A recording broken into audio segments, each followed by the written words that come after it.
yang saya pernah tengok ada orang miskin. Dia hanya membawa satu tapewe khema, satu tapewe buah tamar, buah khema, letak seperah kecil ni, letak 4 topok, kemudian letak air zam-zam yang ada tu, ajak orang makan sama.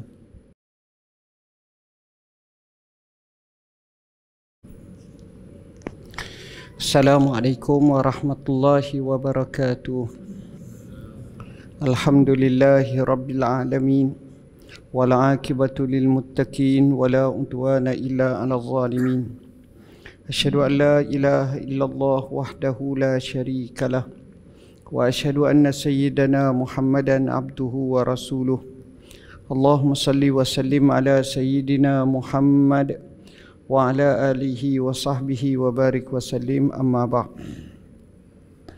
Yang dikasihi pengurusi majlis, pengurus masjid, barisan jawatan kuasanya, ahli lembaga, tak lupa kepada ashabul fadilah, Tok Imam, Tok Bilal, orang-orang besar kawasan ini, muslimin, muslimat, hadirin, hadirat yang saya kasihi sekalian.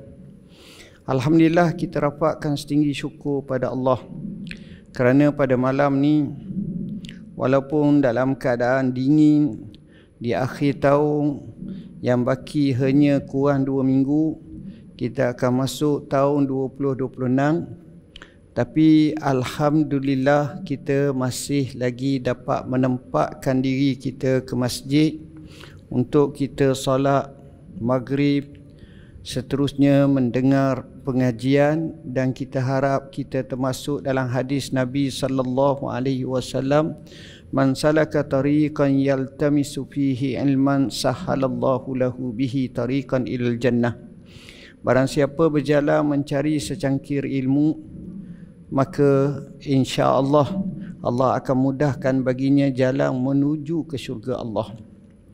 Tuan-tuan dan puan-puan yang dirahmati Allah, tajuk yang diangkat adalah persediaan Ramadan. Bukan sekadar dari segi persediaan kita kata kerohanian, tapi juga dalam menghadapi Ramadan yang mencabar, yang kita perlu menggunakan sejuzuk daripada kelebihan yang ada pada kita untuk kita meriahkannya agar kita dipahlakan oleh Allah Subhanahu wa taala. Tuan-tuan dan puan-puan yang dirahmati Allah, mengimbau kepada hari-hari terakhir untuk 2025 ni, dan kita akan masuk 2026. Kebetulan yang baiknya ialah kita hanya sehari 2 sahaja lagi akan masuk bulan Rejab. Rejab 30 hari lebih kurang lah. Syaban 30 hari, bermakna selepas daripada itu Ramadan. Jadi alangkah baiknya kita cuba tekad dan azamkan dengan niat serta azam yang kukuh. Apa yang sepatutnya kita boleh lakukan untuk kita dapat raih pahala sebanyak-banyaknya. Sebagaimana semalam kami telah bincang berkenaan dengan kelebihan bulan-bulan haram, iaitu bulan Rejab, Zulkaidah, Zulhijjah dan juga Muharram, di mana kita katakan bahawa bulan-bulan ini ada keistimewaan tersendiri kerana taklifan ibadat haji pada 3 bulan yang berturutan itu memberi makna dan signal bahawa bulan ini bulan kita beribadat. Dan kabilah Mudar telah menjadikan bulan Rejab dan ia diiktiraf, dan disitulah menunjukkan kemuliaan apabila mereka tidak mahu berperang. Kerana menghormati kemuliaan bulan-bulan yang haram ini, di samping untuk boleh melaksanakan pelbagai acara ibadat, ketenangan dan seumpamanya. Jadinya apabila kita nak sambut tahun baru di mana kita berada di bulan Rejab, yang mungkin ketika itu hampir separuh Rejab, dan kita akan berada pada bulan Syaban selepas itu dan Ramadan. Seorang ulama dalam kitab Lataiful Ma'arif menyebut tentang bagaimana pandangan para ulama. Mereka katakan bulan Rejab ni bulan kita bercocok tanam, kita menabur benih. Dan bulan Syaban ni bulan kita membaja dan kita menyiram. Dan bulan Ramadan kita cuba untuk memperolehi hasil dan mahsulnya. Dalam erti kata lain, persediaan untuk Ramadan tu start daripada bulan Rejab lagi. Makanya tak pelik apabila kita baca sejarah, ada salafus saleh daripada bulan Rejab lagi mereka mula kencang berpuasa. Bulan Syaban dan bulan Ramadan semestinya puasa adalah wajib. Bagi kita, alhamdulillah, mutaakhir ini saya tengok masyarakat Malaysia kita sudah berubah dari arah yang baik kepada lebih baik. Kalau dulu 40 tahun dulu, 50 tahun dulu, jarang kita tengok ada majlis berbuka puasa di masjid, kecuali khatam Quran sekali atau dua kali dalam sebulan itu. Itu sudah menjadi kebiasaan. Tetapi fenomena lebih kurang 15 ke 20 tahun kebelakangan ini mula merancak. Sebagaimana kita tengok masjid-masjid mengadakan aktiviti yang cukup luar biasa. Keluar biasaan ini kita nampak makin lama makin meriah. Kebanyakan masjid di kota-kota besar, di Kuala Lumpur, di bandar-bandar utama di Selangor, kita dapati mereka jamu orang ada yang sampai 1,000, 2,000, 3,000. Dan ada yang 100, 200, 300. Bahkan ada yang walaupun tidak mampu mungkin 3-40 orang, 5-60 orang dan mungkin kurang pun ada. Tapi semangat seperti itu sudah mula disuburkan. Dan semangat ini baik, tuan-tuan. Saya imbas kembali apa yang Nabi sebut bila dia datang kota suci Madinah Munawwarah 1 Hijrah. Antara ucapan sulung baginda bila mana baginda berada di khalayak masyarakat Madinah awal-awal, ucapan dia kata, ayyuhan nas afshus salam wa at'imus ta'am wasilul arham wasallu bil laili wan nasu niyam tadkhulul jannata bisalam. Ucapan ini 1400 tahun lepas lebih dah. Hai manusia, tebarkan salam. Temu orang, assalamualaikum, assalamualaikum. Dan jamu orang makan. Begitu juga sambung silaturahim, jangan bergaduh. Dan waktu malam bangkit bangun solat qiyamul lail, nescaya layaklah kamu masuk syurga Allah dengan sejahtera. Hadis ini disebut oleh Abdullah bin Salam radhiyallahu an, salah seorang sahabat Nabi. Poinnya ucapan Nabi wa at'imut ta'am, jamu, beri makan. Tuan-tuan tahu, dapatan kami menunjukkan antara orang yang paling baik atas muka bumi ni yang banyak beri makan adalah orang Madinah. Daripada sabdaan Nabi 1400 tahun dulu sampai sekarang, keterserlahan itu boleh dilihat dengan nyatanya apabila kita tengok di bulan Ramadan. Isnin Khamis tu kita nampak mereka jamu orang pergi buka puasa, tapi tidak serancak seperti bulan Ramadan. Masjid Nabi ni dalam perkiraan sebahagian ulama, pakar-pakar pengkaji, apabila berlaku pembesaran ini, masjid itu boleh muatkan lebih kurang 1.5 juta orang. 1.5 juta, maknanya ramai, tuan-tuan. Tuan-tuan bayangkan, pada bulan Ramadan Al-Mubarak, tidak ada dalam masjid, termasuk dalam raudah. Begitu juga di luar masjid, di dataran masjid, di dalam pagar masjid, di luar pagar masjid, begitu ramai yang menjamu orang. Cara jamu tu pula dia pelik. Tiada daripada kerajaan. Ni untuk Masjid Nabi. Kalau Masjid Haram banyak, daripada pihak pemerintah ada. Masjid Nabi ni tak. Contohnya orang kaya, dia ambil 1 row panjang ataupun 5 row panjang, dia letak sampai 5-6 periuk besar nasi, periuk gasi tu letak luar panjang. Mungkin 1000 orang dia boleh jamu.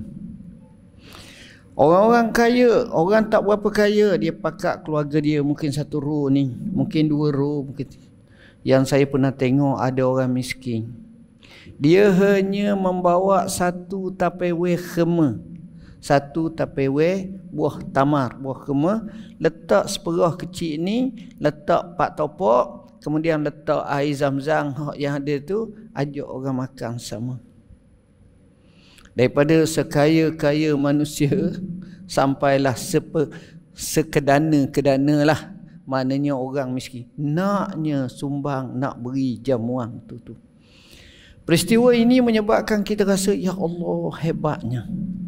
Tak cukup dengan itu tuan-tuan, kalau di Mekah kita terpaksa berebut nak cari tempat nak duduk, nak ambil makanan, nak menempatkan diri.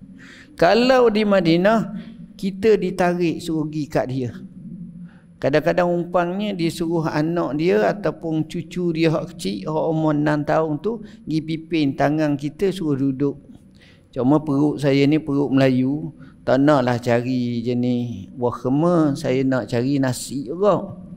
Contoh masa belajar dululah, kita pandailah caranya. Nak ceritanya kepada kita bahawa itulah keadaannya. Suasananya cukup meriah dan cukup menarik. Kenapa? Kerana mereka junjung hadis Nabi sallallahu alaihi wasallam. Allah menyebut wa yut'imuna at-ta'ama ala hubbihi miskinan wa yatiman wa asira innama nut'imukum liwajhillah la nuridu minkum jazaa'an wala syukura inna nakhafu min rabbina yawman abusan qamtarira. Mereka sanggup beri makanan yang mereka kasihi kepada orang miskin, kepada anak yatim, kepada tawanan perang. Mereka katakan mereka beri makanan ini semata-mata kerana Allah, dan kami tidak minta daripada kamu sebarang balasan upah ataupun ucapan terima kasih sekalipun. Sesungguhnya kami takut kepada Allah pada hari kiamat kelak, muka-muka manusia masam mencuka, takut akan dek azab Allah Subhanahu wa taala. Mereka buat kerana Allah.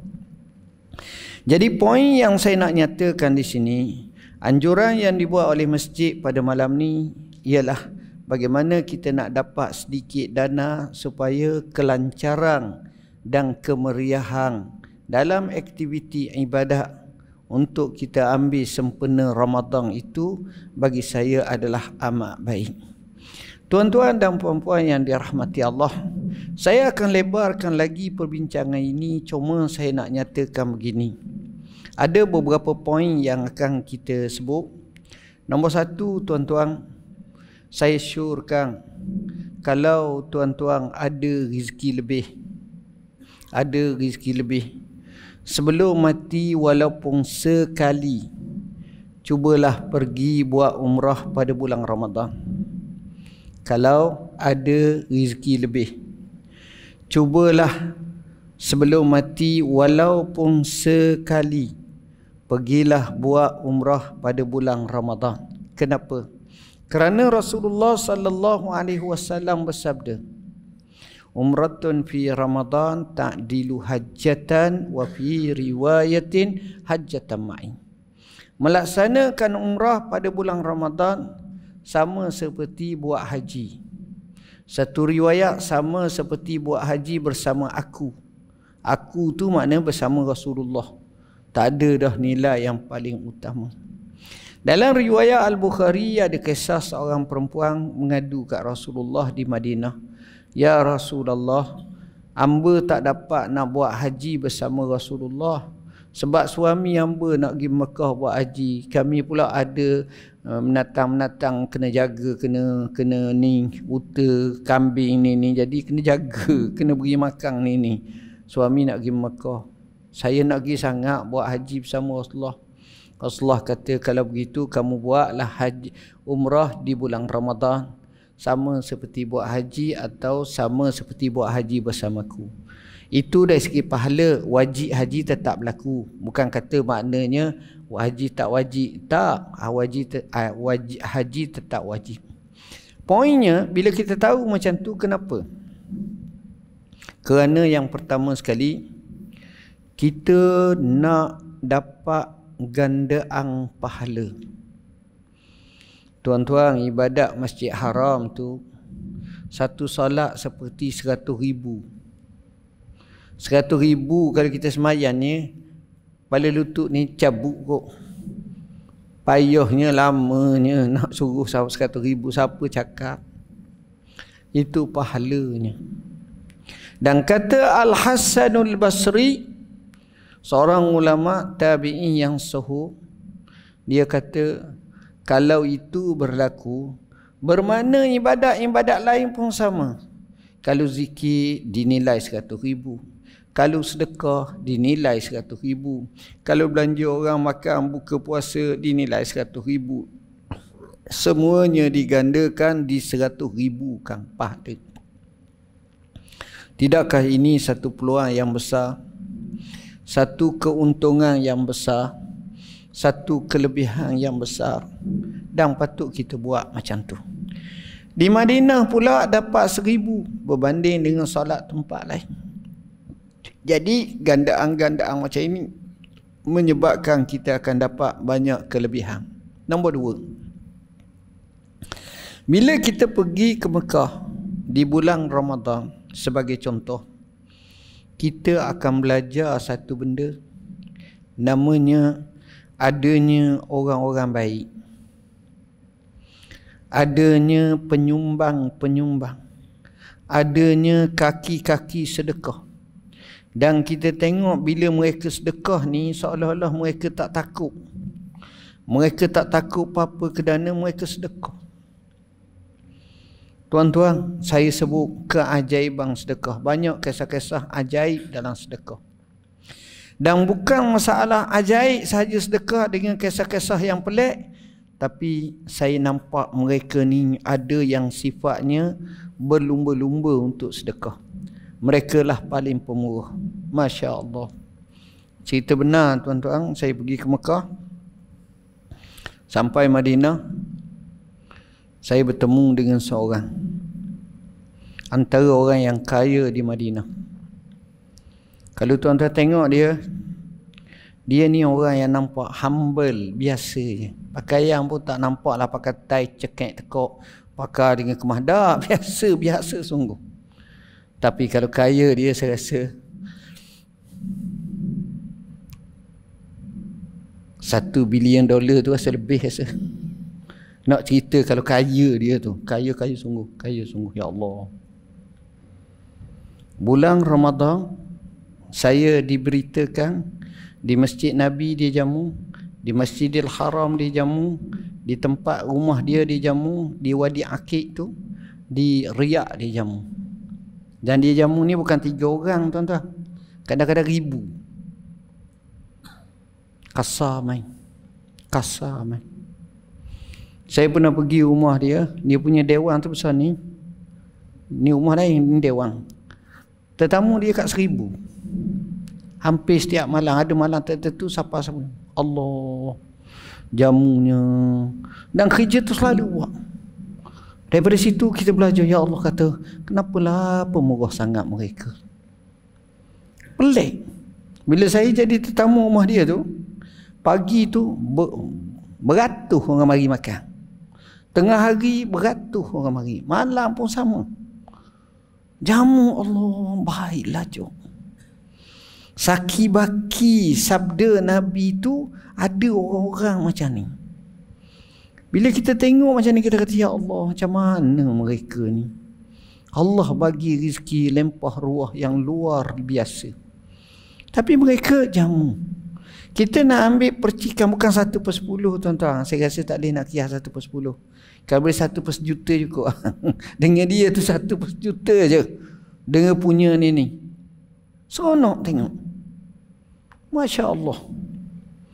Tuan-tuan, poin yang saya nak sebutnya ialah bila kita pergi macam itu, kita belajar. Oh, ini orang jamu orang. Kurang-kurangnya bila kita balik negeri kita, kita ekspor kebaikan tu kepada tempat kita. Kita import daripada mereka, bawa buat kat kita. Oi, meriah tuan-tuan. Tuan-tuan, meriah kalau kita boleh buat. Kenapa? Kerana Nabi bersabda, "Man fattara sa'iman falahu ajruhu min ghairi an yanqusa ajru sahibihi syai'a."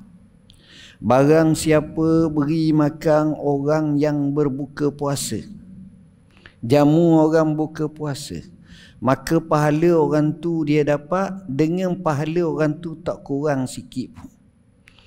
Macam contohnya orang nak jemput kita pergi buka puasa, tapi pahala kita habis boleh ke dia? Jangan pergi lah, rugi aku penat saja ni. Tak, pahala ni tak macam tu. Kita buka kat dia, pahala kita tak luar, dia dapat pahala juga. Jadi semangat macam itu mereka akan buat. Seorang ke, dua orang ke, tiga orang ke, dia akan jamu orang. Dia jamu orang. Tradisi ini berlaku sejak zaman Nabi sampailah zaman sekarang. Dan orang-orang kaya kita tengok, mereka budayakan mereka untuk jamu orang. Saya pernah cerita seorang ulama besar namanya Abu Hanifah. Abu Hanifah ni tuan-tuan boleh tengok dalam buku ni. Ini kisah ulama-ulama besar Imam 4 mazhab. Imam Abu Hanifah, Imam Malik, Imam Syafi'i dan Imam Ahmad. Cerita ni kita ada referen ataupun ada rojokan. Kita tak pakai tulis saja tak, kita ada rojokan. Tok Guru dia seorang namanya Hammad rahimahullahu ta'ala.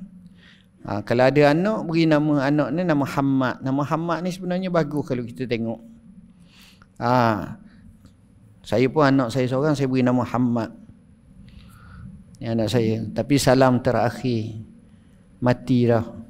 Kanser tahap 4. Tak apalah, umur 22 tahun, 3 tahun lepas lah meninggal. Tok Guru kepada Imam Abu Hanifah ni nama Muhammad. Dia ni kaya tuan. Imam Abu Hanifah lahir tahun 80 Hijrah, meninggal 150 Hijrah. Lama dah. Dekat 1300 tahun lepas. Imam Abu Hanifah ni dia ada tok guru dia nama Muhammad. Muhammad ni alim dan kaya. Apa dia buat? Setiap hari bulan Ramadan dia jamu 400 orang. Tuan-tuan bayangkan 400 orang. Saya nak gambarkan begini tuan-tuan. Bermakna kalau sebulan tu kali 30, seolah-olah dia jamu 12,000 orang. Seolah-olah lah 12,000 buka puasa. Kita pula umur kita 87 tahun. Contoh 87 tahun. Kita mula puasa daripada umur 7 tahun. Bermakna kita puasa 80 tahun. 30 hari setiap Ramadan kali dengan 80. 3 kali 2 berapa?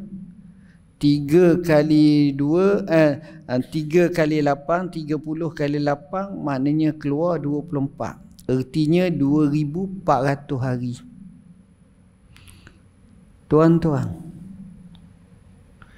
padang dia jamu orang untuk sekadar 5 hari saja, ataupun 6 hari saja. 4 kali 6 24 dah. Cukup dah. Main 400 orang. Bayangkan kalau dia jamu boleh 10 tahun, 15 tahun, 20 tahun, berapa banyak dia jauh meninggalkan kita untuk pahala di hari akhirat kelak. Yalah, kita tak bolehlah nak berlawan dengan dia atas. Berlawan ni bukan berlawan kederat, berlawan ni kemampuan dengan keikhlasan, berlawan dengan apa ni itu dia. Ini menunjukkan kepada kita bahawa alhamdulillah pihak masjid dan pihak ni ada beri ruang kat kita untuk kita jamu. Maka jamu. Cuma saya syorkan masjid ni buat 2 cara jamuan.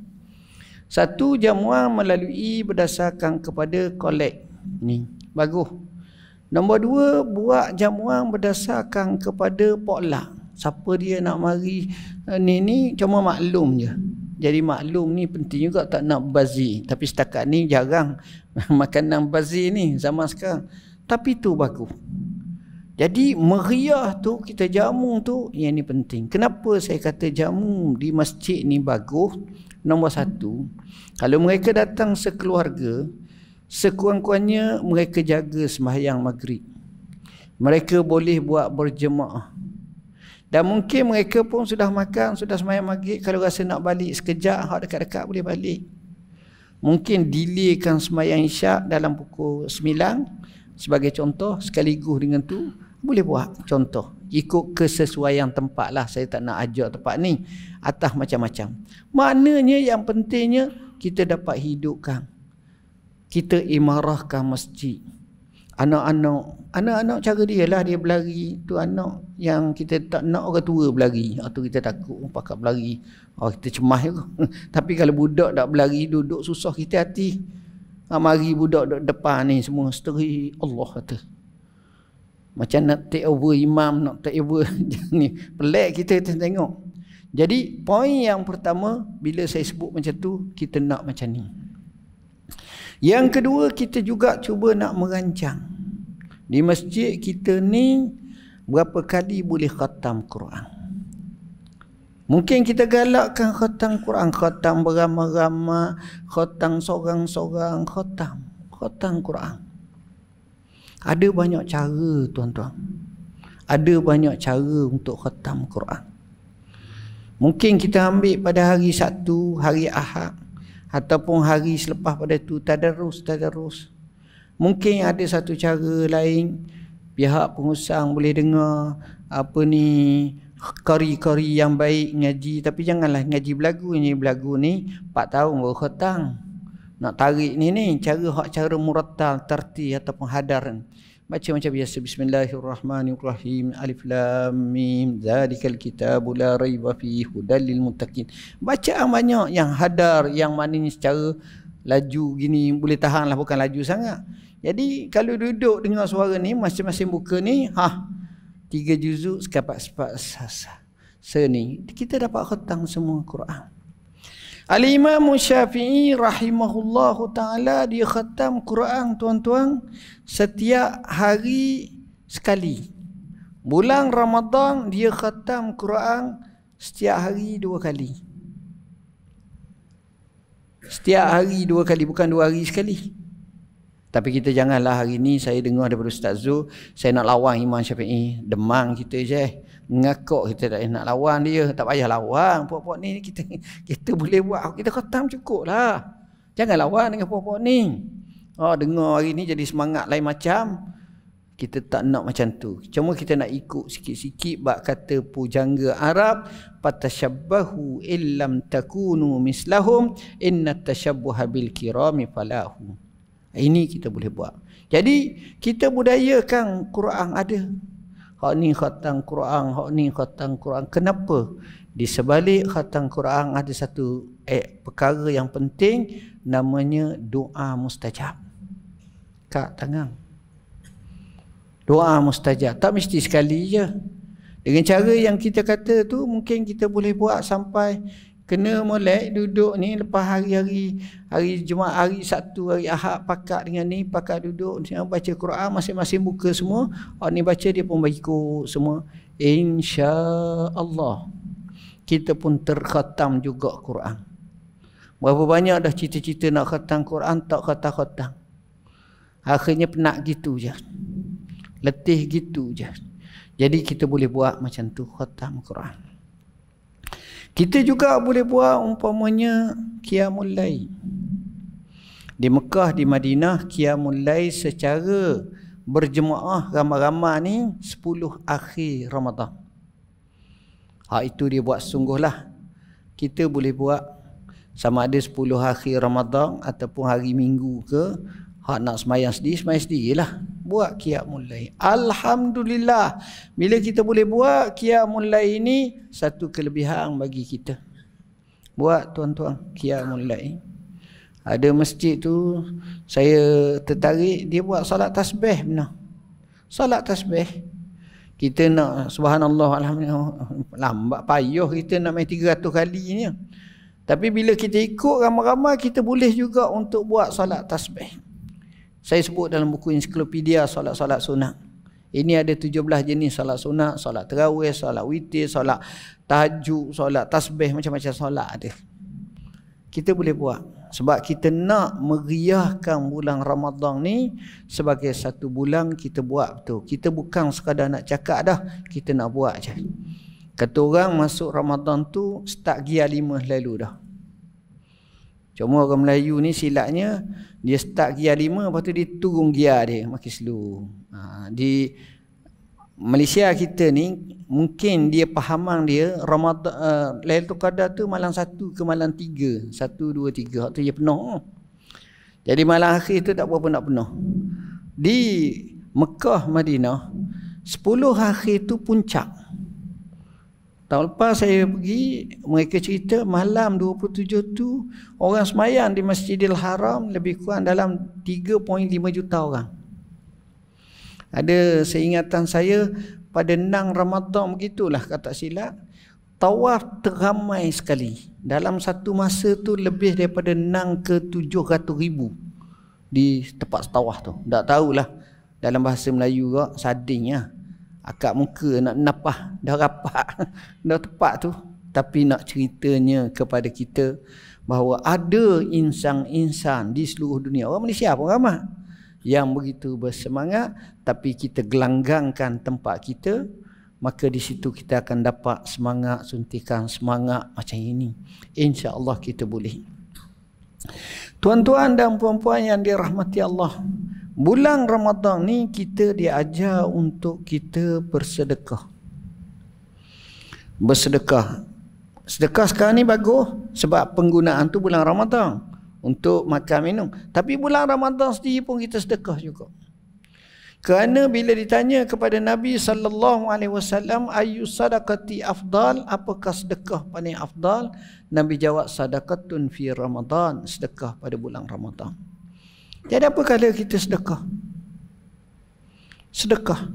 Saya sebut dalam buku Ramadan Al-Mubarak ni, kelebihan bersedekah ni terlalu banyak. Dan perangai orang-orang soleh sama dulu, dijadikan bulan Ramadan untuk sedekah, dijadikan bulan Ramadan untuk bayar zakat, dijadikan bulan Ramadan untuk infak, dijadikan bulan Ramadan untuk jamu orang buka puasa, dijadikan bulan Ramadan ini untuk beri kemudahan kepada anak-anak yatim, kepada fakir miskin, kepada masjid, kepada surau. Ini bulan Ramadan.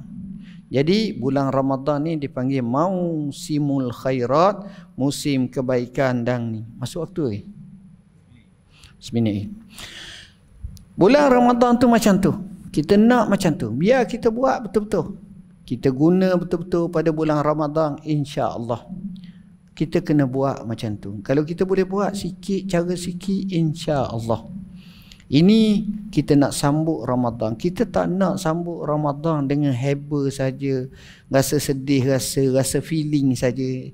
Cara feeling tu nombor 4 dah. Yang pentingnya apa yang kita boleh buat, apa yang kita boleh lakukan. Kerana orang-orang zaman dulu dia berlumba-lumba pada bulan Ramadan. Dalam buku ni saya ceritakan catatan kemenangan Islam di bulan Ramadan. Terlalu banyak rupa-rupanya, bukan 1, bukan 2, bukan 3. InsyaAllah kita beri laluan kepada azan sekejap, insyaAllah.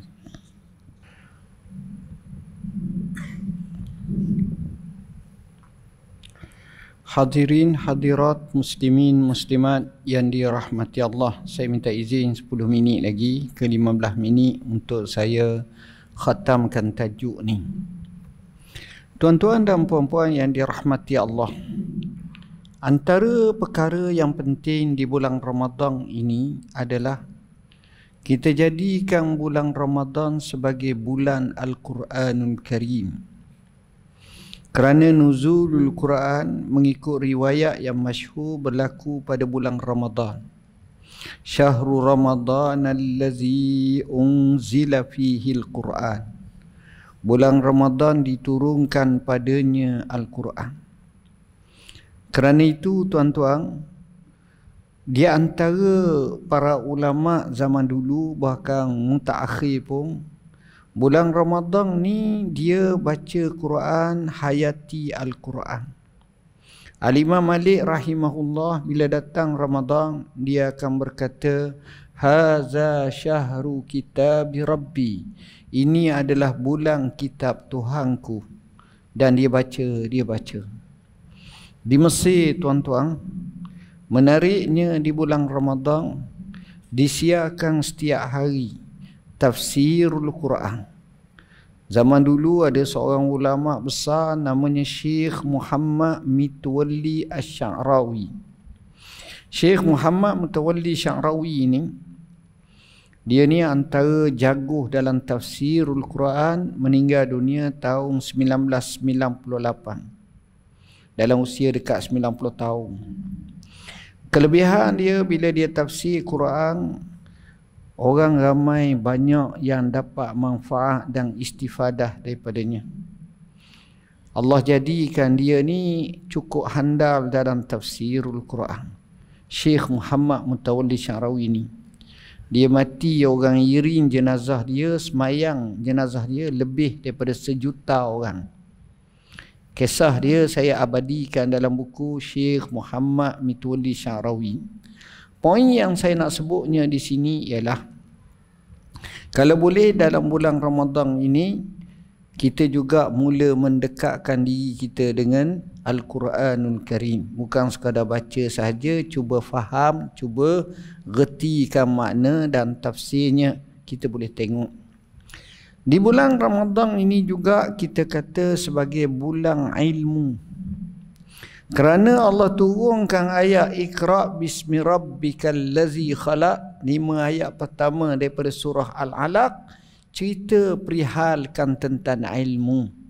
Alangkah baiknya bulan Ramadan, walaupun kita tutup majlis tertentu, tapi kena fikir satu cara. Mungkin kita boleh buat kultum, kuliah 7 minit. Selepas daripada semayang maghrib, isyak ke apa ke, kita baca hadis 40. Ada 50 hadis. Kalau kita baca 2 hadis sehari, kita akan khatam buku ni dengan mudah sahaja.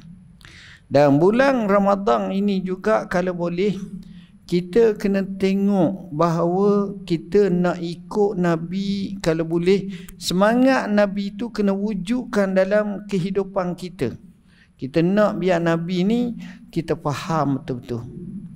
Saya syurkan dalam satu keluarga kita, kita baca sama-sama keluarga petang selepas asar ke kitab Garis Masa Hayat Rasulullah SAW. Tamat Ramadan kita khatam. Jadi kita akan difahamkan kepada kita berkenaan sirah Nabi yang sesuai, yang sepatutnya.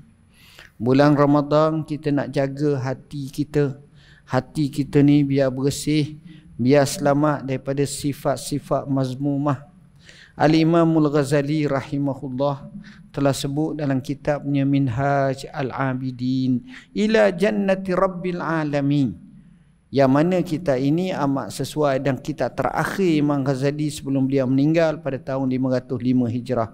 Kita ini kami terjemahkan tajuknya Minhaj Al-Abidin ila Jannati Rabbil Alamin. Kita buat pengajaran kita ni memang cukup-cukup menarik kalau kita faham betul-betul. Bulan Ramadan tuan-tuan, kita nak bina keluarga kita. Bulan lain kita payah bina keluarga. Tuan-tuan bayangkan dalam hidup kita ni, berapa kali kita makan bersama anak isteri kita? Jarang. Tapi bulan Ramadan biasa buka puasa boleh buka sama. Dan ini nikmat. Kita tengok orang lain, maksud saya agama lain, dia ada buat sampai makan besar, nak kupu. Kita tiap malam Ramadan makan besar sentiasa. Yalah, kalau pergi ke bazar tu, tak ada orang pergi bawa 1 2 tangan. Laki bini 2. Anak pun lain. Selera tu belum buka tu selera tinggi. Jadi kita pun makan sekali, makan besar. Ini bagus. Cuma dalam keluarga kita, saya nak sangat kalau boleh kita nak rapat balik keluarga kita, nak jadi baiti jannati, rumahku syurgaku. Kita tengok di mutaakhir ni banyak sangat kemeluk-kemeluk yang berlaku dalam keluarga. Kita letih, kita tolong letih tengok. Apa kata kita mengambil semangat Ramadan ni, kita nak perapatkan balik keluarga kita. Anak-anak kita, kita nasihat dia, nota untuk anakku. Kita nak mereka ni merasa kebersamaan. Bayangkan kita boleh buka puasa sama. Kadang-kadang kita mari masjid bersama, buka puasa semayang. Alangkah indahnya hidup macam tu. Tak nafsi-nafsi. Kadang-kadang hati masing-masing ni kita rasa lonely, seorang-seorang. Anak, suami rasa seorang-seorang, isteri rasa seorang-seorang, anak rasa seorang-seorang. Masing-masing tak tahu nak buat apa. Rugi kalau kita macam tu. Sedangkan kedatangan Ramadan ni 1001 macam kita boleh cipta pelbagai keuntungan, kejayaan dalam hidup kita. Saya nak sangat kalau boleh bulan Ramadan kita anggap sebagai bulan ilmu. Pada bulan Ramadan kita cuba baca. Saya sebut kuasa membaca. Banyak kisah-kisah pelik orang zaman dulu, dia baca sungguh-sungguh. Siapa orang sekarang? Dalam buku keunggulan hafazan, saya cerita pula macam mana mereka yang hebat-hebat ni dari segi ngapa dan seumpamanya. Kita nak baca, kita nak biar kita faham Islam dengan sebaik-baiknya. Kita tak nak Islam yang kita anut sekadar ikut-ikutan. Walaupun benda tu remeh, tapi kita tahu. Contohnya orang tanya masalah Dajjal macam mana, Imam Mahdi macam mana, Ya'juj wa Ma'juj dabbatul ard. Kami sebut dalam buku rekah. Tapi berfakta. Kita nak biar kita ni jadikan bulan Ramadan ni bulan kita membaca. Pihak masjid, pihak ni boleh buat macam tu. Alhamdulillah, bukan baca Quran saja, baca hadis, baca sirah Nabi, baca ilmu. InsyaAllah kita jadi umat yang cerdik, yang faham. Seperkara terakhir bulan Ramadan bagi saya adalah bagaimana cara kita nak menjaga masa kita. Tuan-tuan perasan tak? Kita ni umur 60, 50, 40. Hari pertama Ramadan kita rasa lama je. Nak hadap 29 hari lagi ni lapar ni tak tahan aku. Kita rasa. Tapi bila hari terakhir Ramadan, masa tu waktu asar, bakinya 2-3 jam lagi nak tamat, nak habis, kita rasa apa? Sekejapnya masa. Selalu orang cakap macam tu, sekejapnya. Soalnya bukan masalah sekejap, masalah lama. Tapi masalahnya apa pengisian. Okey, kita akan tengok. Kita buat review dulu. Kita buat catatan dulu. Kita buat cita-cita kita dulu. Kita buat tanda aras yang kita nak. Bulan Ramadan kita nak sembahyang tarawih. Kalau boleh nak sembahyang di masjid. Kalau boleh nak cukup paling kurang pukul 8. Kecuali kalau tak mampu pun 8. Kalau lebih lagi 10, 20 lagi baik. Tengok nak sembahyang qiyamul lail. Kita buat checklist. Khatam Quran nak berapa kali. Tak dah ni kita nak khatam Quran, kita tak mampu lagi ni. Jadi kita ada cita-cita, kita buat. Jadi bila akhir Ramadan orang tanya awak khatam berapa kali? Alhamdulillah saya boleh khatam 4 kali. Allah bagus. Saya khatam 3 kali. Alhamdulillah. Tapi kalau nak harap seorang-seorang kadang-kadang lemah kita melemah. Macam saya sebut tadilah, dengan cara ni kita boleh. Sebab masa dia cepat. Dan Ramadan ni tak semestinya kita akan dapat lagi selepas ni. Ini ni kalau tuan-tuan perasan, biasanya dekat nak Ramadan ramai yang mati. Ada je kita kenal orang ni mati. Dan kita minta kita sisihlah biar boleh hidup lagi nak ibadat sungguh-sungguh. Sebab itu saya sebut masa peliharalah. Jaga betul-betul masa. Masa Ramadan ni seolah-olah Allah nak bagi kepada kita. Ibarat kita ni diberi untuk masuk dalam satu gedung seperti hypermarket yang besar. Maka di gedung itu dikatakan pada kita, hang ambil lah berapa banyak nak ambil pun. Tak ayah-ayah. Tapi kita duduk dalam tu, kita relax, kita hanya selfie je. Kita hanya sekadar ambil gambar je. Sekadar nak buat konten je. Betul lah kalau kita tu ada ni pengikut ada 4 orang je nak buat konten. Jadi kita rugi. Sepatutnya kita ambil banyak sampai 6 troli sekali tolak tu, jujur je bawa. Bila keluar tu kita rasa puas hati.